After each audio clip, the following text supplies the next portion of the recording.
اللهم من احييته منا فاحيه على الاسلام ومن توفيته منا فتوفه على الايمان آمین آمین. کل نفس ذائقۃ الموت، یہ قرآن حکیم میں کئی دفعہ یہ آیت ریپیٹ ہوئی ہے کہ ہر جان کو موت کا مزہ چکھنا ہے. اور یہ بات بالکل طے ہے کہ ہر شخص کی موت کی جگہ، ٹائم، سیکنڈز تک اللہ تعالیٰ نے ڈیفائن کر دی ہے اس کی تقدیر میں. وہ آگے پیچھے نہیں ہو سکتی، نیور، ناٹ ایٹ آل. اور یہ جو بخاری مسلم میں آیا نا کہ جو شخص چاہتا ہے کہ اس کی عمر دراز کر دی جائے، اس کے رزق میں فراوانی ہو، وہ اپنے رشتہ داروں کے ساتھ حسن سلوک کرے، تو یہ بھی تقدیر میں لکھا ہوا ہوگا کہ اس کی عمر ہے 60 سال، لیکن یہ اپنے رشتہ داروں کے ساتھ حسن سلوک کرے گا، اللہ تعالیٰ اس کی عمر 70 سال کر دے گا. وہ بھی لکھا ہوگا، وہ 70 ہی ڈیفائن ہوئی ہے. وہ 60 کا 70 بننے کے بعد جو 70 ہے وہ اللہ تعالیٰ نے لکھا ہوا ہے. ٹھیک ہو گیا جی؟ تو یہ اللہ تعالیٰ کے یعنی فیصلے ہیں. قرآن حکیم بالکل واضح ہے. سورہ آل عمران میں آتا ہے کہ جب غزوہ احد کے موقع کے اوپر منافقین نے کہا نا کہ ہم نے اپنے بھائیوں کو منع کیا تھا کہ احد کے میدان میں نہ جاؤ ورنہ قتل ہو جاؤ گے، تو اللہ تعالیٰ نے فرمایا اگر ان کی موت کا وقت آ چکا ہوتا یہ خود کھینچے چلے جاتے اپنی مقتل گاہوں کی طرف، یہ اپنے آپ کو روک بھی نہ پاتے. پھر سورہ نساء میں آیا کہ تم اپنے آپ کو مضبوط قلعوں میں بھی بند کر لو نا، موت تمہیں وہاں پہ بھی آ کے جائے. وہ موت کو آپ ٹال نہیں سکتے، ایک لمحہ نہ آگے ہوگی نہ پیچھے. سورہ لقمان کے بالکل اینڈ میں آتا ہے نا کہ 5 علوم اللہ تعالیٰ کے ساتھ خاص ہیں. ان میں ایک ہے کہ کوئی جان نہیں جانتی کہ اس کو کس زمین میں موت آئے گی. ہاں اللہ تعالیٰ وحی کے ذریعے بتا دے، جیسے مسلم شریف میں حدیث ہے نبی صلی اللہ علیہ وآلہ وسلم نے غزوہ بدر سے ایک دن پہلے زمین پہ لکیریں کھینچ دی تھی بدر کے میدان میں. یہاں کل ابو جہل کی لاش ہوگی، یہاں عتبہ کی ہوگی، یہاں امیہ ابن خلف کی ہوگی. سر اب آپ عمر سیریز دیکھیں نا، وہاں آپ کو لاشیں پڑی ہوئی نظر بھی ہیں. ٹھیک ہو گیا جی؟ تو یہ آپ صلی اللہ علیہ وآلہ وسلم نے پہلے ڈیفائن کر دی تھی ساری چیزیں. تو یہ اللہ تعالیٰ نے آپ کو وحی کے ذریعے بتایا تھا. اللہ تعالیٰ بتا سکتا ہے اپنے پیغمبر کو. تو واقعی موت کا وقت مقرر ہے، وہ ٹل نہیں سکتا. لیکن اس پہ یہ بھی سوال ہوتا ہے کہ اگر کوئی شخص کسی کو قتل کر دے تو پھر اس کا کیا قصور ہے؟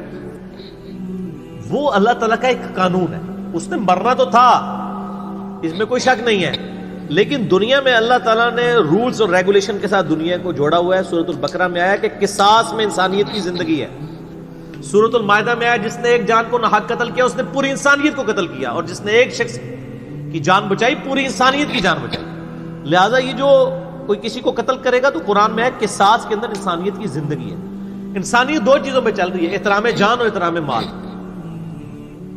اگر یہ 2 چیزیں نکل جائیں تو معاشرہ نہیں چل سکتا. گوروں کا معاشرہ ہم سے بہتر کیوں ہے؟ بغیر ریلیجن کے بھی احترام جان احترام مال ہے، جسٹس ہے، انصاف ہے، عدالت آزاد ہے، جہاں پہ احترام جان بھی احترام مال بھی ہے. سالوں تک وہ ثبوت ڈھونڈتے رہتے ہیں، اس کے بعد بندے کو پکڑتے ہیں. یا بندے پکڑ کے غائب ہو کے مر جاتے ہیں، ان کے رشتہ دار عدالتوں کے چکر کاٹتے رہتے ہیں کہ جی ہمارا بچہ اٹھایا گیا. نہ عدالتوں کو پتا ہوتا ہے نہ اور کسی کو پتا ہوتا ہے. تو یہ چیزیں تو پھر ظاہر ہے کہ ایک ریونج کریٹ کریں گی نا. ہم اس لیے کہتے ہیں عدالتوں کو آزاد ہونا چاہیے، عدالت سے اوپر کوئی نہیں ہونا چاہیے. عدالتیں آزاد ہوں گی، باقی سارا سسٹم بہتر ہو جائے. ٹھیک ہو گیا؟ تو یہ یعنی اللہ تعالیٰ نے وقت مقرر کر دیا ہے، وہ آگے پیچھے نہیں ہوگا. اور آپ دیکھتے ہیں کتنے لوگ موت کے منہ سے واپس آ جاتے ہیں. حضرت خالد بن ولید رضی اللہ تعالیٰ 100 سے زیادہ مار کے لڑے انہوں نے، اور جب موت کا وقت قریب آیا وہ کہتے ہیں میرے جسم کا کوئی ایک حصہ بھی ایسا نہیں جہاں پہ کسی نیزے یا تلوار کا نشان موجود نہ ہو.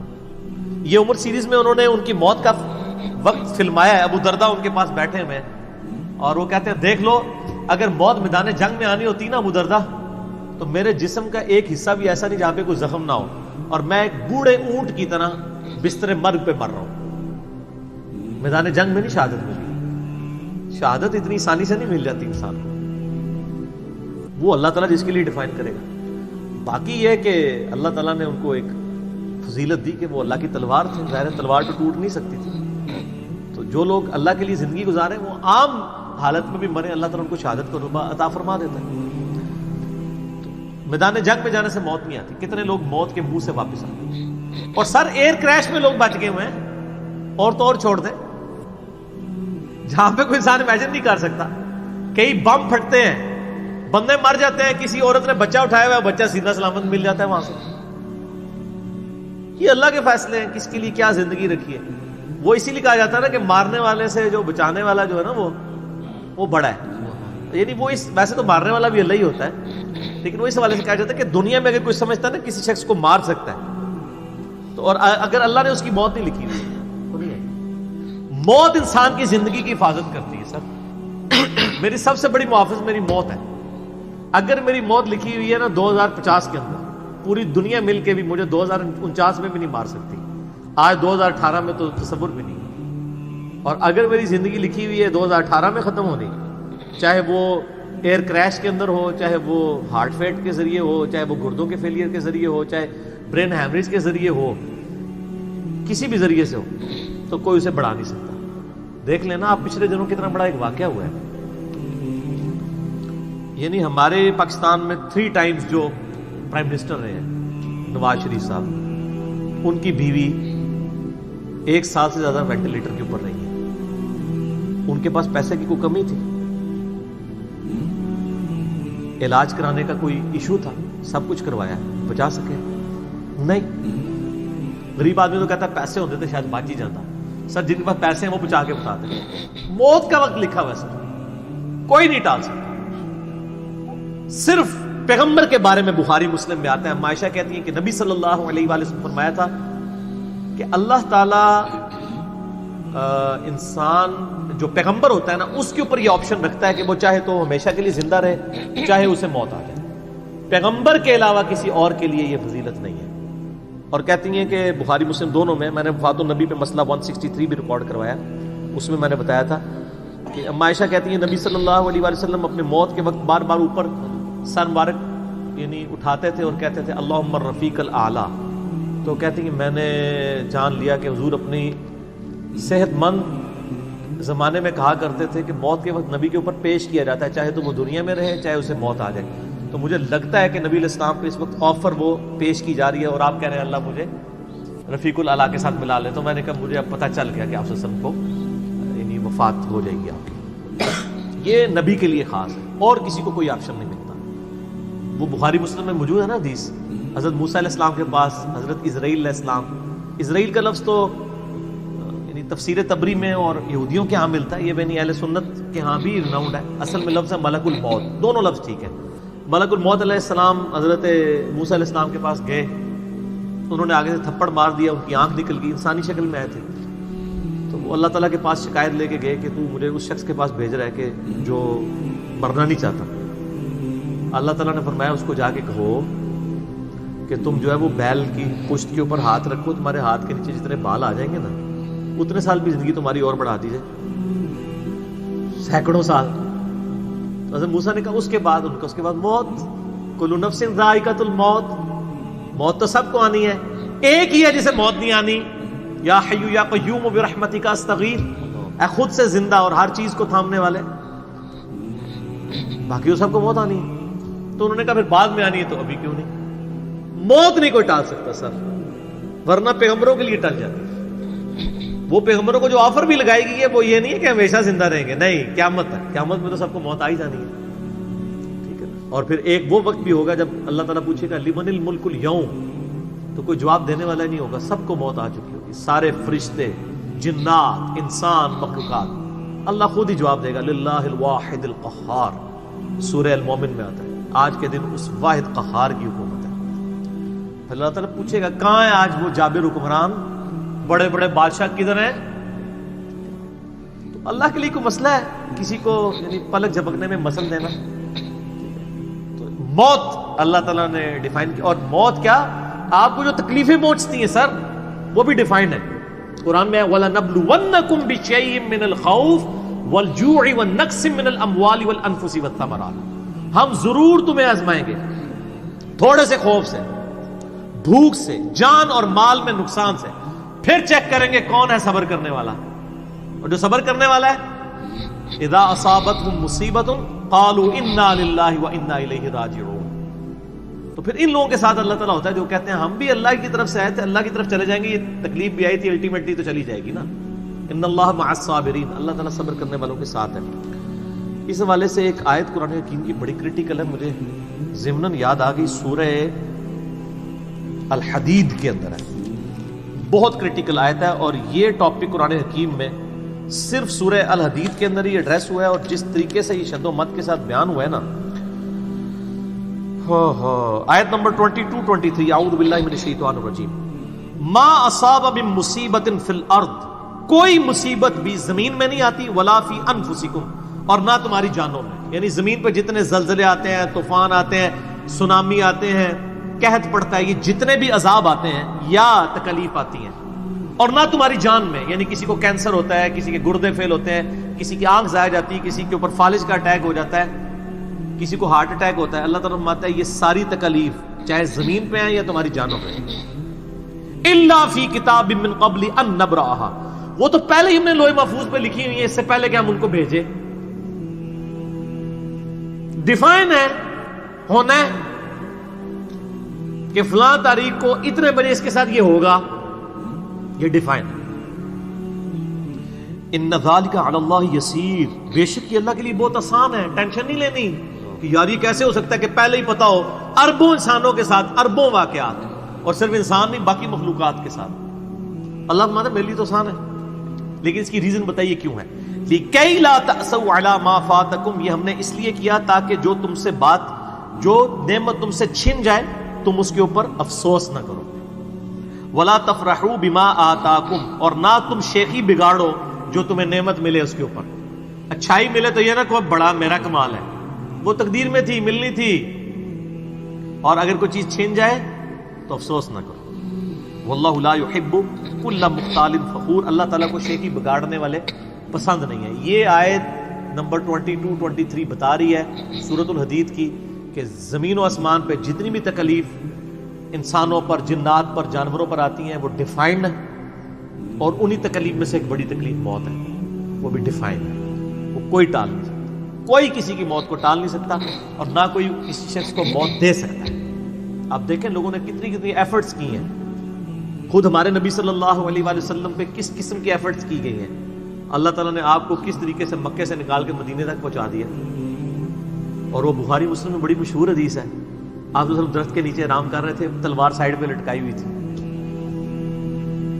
ایک عرابی آیا دشمن، اس نے موقع غنیمت جانا کہ آپ سوئے ہوئے ہیں، اس نے تلوار اٹھائی اور نبی صلی اللہ علیہ وسلم کے یہاں پہ رکھ دی اور کہا محمد آج تجھے میرے ہاتھوں سے کون بچائے گا؟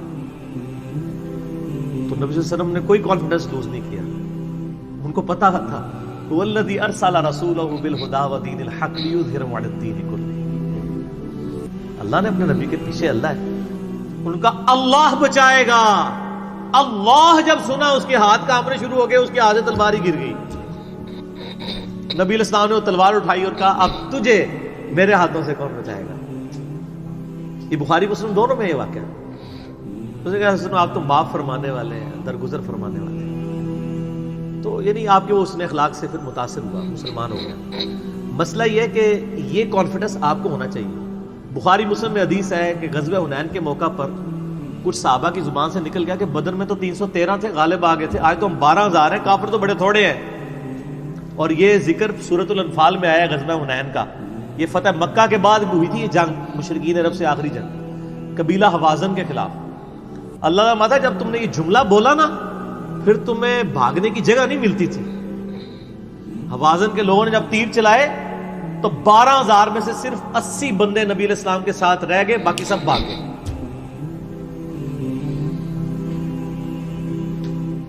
اور صحابہ کہتے ہیں، بخاری مسلم کے الفاظ ہیں، میں نے حضور کی معجزات والا جو لیکچر دیا ہے مسئلہ 131 ABCD، اس میں بتایا کہ نبی علیہ السلام اکیلے آگے جا رہے ہیں، انا النبی لا کذب انا ابن عبد المطلب، میں نبی ہوں اس میں کوئی شک نہیں ہے، اور میں عبد المطلب کا بیٹا ہوں۔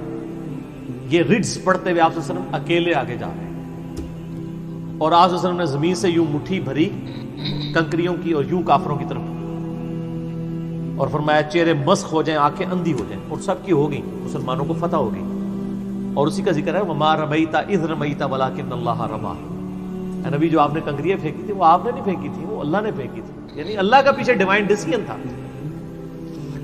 تو کافروں کے خلاف فتح ہو گئی مسلم، یعنی نبی علیہ السلام کا کانفیڈنس لیول یہ تھا کہ اکیلے جا رہے ہیں، یہ نہیں دیکھ رہے کہ ہزاروں لوگ میرا ساتھ چھوڑ گئے، اکیلے فرنٹ سے لیڈ کر رہے ہیں. تو جن لوگوں کو یعنی اللہ پر یقین ہوتا ہے نا، ان کی یہی حالت ہوتی ہے، اور یہی صحابہ کرام کا یعنی یقین کامل تھا. اس لیے آپ دیکھیں نا، آپ عمر سیریز میں دیکھیں گے حضرت خالد بن ولید جنگ یمامہ میں جب مسلمانوں کو شکست ہونے لگتی ہے اکیلے آگے جاتے ہیں. جنگ یرموک میں بھی ایسے ہی کرتے ہیں. تو جن کو اعتماد ہوتا ہے نا وہ پھر فرنٹ سے لیڈ کرتے ہیں کہ موت ٹال نہیں سکتی. موت کیا تکلیف بھی جو آپ کو پہنچنی ہے، اور سر اسی کے ساتھ آپ زندگی گزار سکتے ہیں. اس کے بغیر آپ زندگی نہیں گزار سکتے، کڑ کڑ کے مر جائیں گے. آپ کس اس چیز کو کیٹر فور کر سکتے ہیں؟ ہم یقین کریں صبح سکول بچوں کو بھیجتے ہیں تو دعائیں پڑھتے رہتے ہیں. کیا ہو سکتا ہے؟ ایکسیڈنٹ ہو سکتا ہے، وہاں پہ بچہ جھولے سے گر سکتا ہے، کسی کی ہڈی ٹوٹ سکتی ہے، کان پٹی پہ لگ جائے ڈیتھ ہو سکتی ہے. یار اتنی چیزوں کو کون کاؤنٹر فار کر سکتا ہے؟ اللہ. تو اللہ پہ توکل کریں، اور جب تکلیف آ جائے انا للہ و انا الیہ راجعون. صحیح مسلم میں حدیث ہے، نبی صلی اللہ علیہ وآلہ وسلم نے فرمایا جو شخص تکلیف کے وقت فوراً پڑھ لے انا للہ و انا الیہ راجعون اللہم اجرنی فی مصیبتی واخلف لی خیرا منہا، اللہ تعالیٰ اس کو اس کا بہتر نعم البدل عطا فرماتا ہے. میرے یوٹیوب پہ کلپ بھی ہے اس دعا کے اوپر، مصیبت اور پریشانی کے حوالے سے یعنی بہتری کے لیے دعا، یہ کر کے لکھیں تو آپ کو کھل جائے گا. یہ آپ کو مشکات میں کتاب الجنائز چیپٹر میں پہلی جلد میں دعا مل جائے گی صحیح مسلم کے حوالے سے. ام سلمہ کہتی ہیں کہ جب میرا خامن فوت ہوا تو میں نے یہ فوراً دعا پڑھ لی، انا للہ و انا الیہ راجعون، ہم بھی اللہ کی طرف سے ہیں، اس کی طرف لوٹ کے جانے والے ہیں. اللہم اجرنی فی مصیبتی، اے اللہ مجھے اس مصیبت میں بہتر اجر عطا فرما، واخلف لی خیرا منہا، اور مجھے اس سے بہتر بدلہ عطا فرما. کہتی میں دل میں سوچ رہی تھی کہ اس سے بہتر مجھے خامد کیسے مل سکتا ہے؟ ابو سلمہ سے بہتر تو انسان حضور کے صحابہ میں بھی کوئی نہیں ہے. عدت گزاری تو نبی علیہ السلام نے رشتے کا پیغام بھیج دیا، ام المومنین بن گئی. اور ہماری وہ ماں ہے جو سب سے آخر میں فوت ہوئی ہیں، واقعہ کربلا کے بھی بعد فوت ہوئی ہیں. ام سلمہ، واقعہ کربلا ان کی زندگی میں ہوا ہے، ام سلمہ رضی اللہ تعالی عنہا. تو یہ دعا یاد کریں، انا للہ و انا الیہ راجعون. اتنا حصہ تو قرآن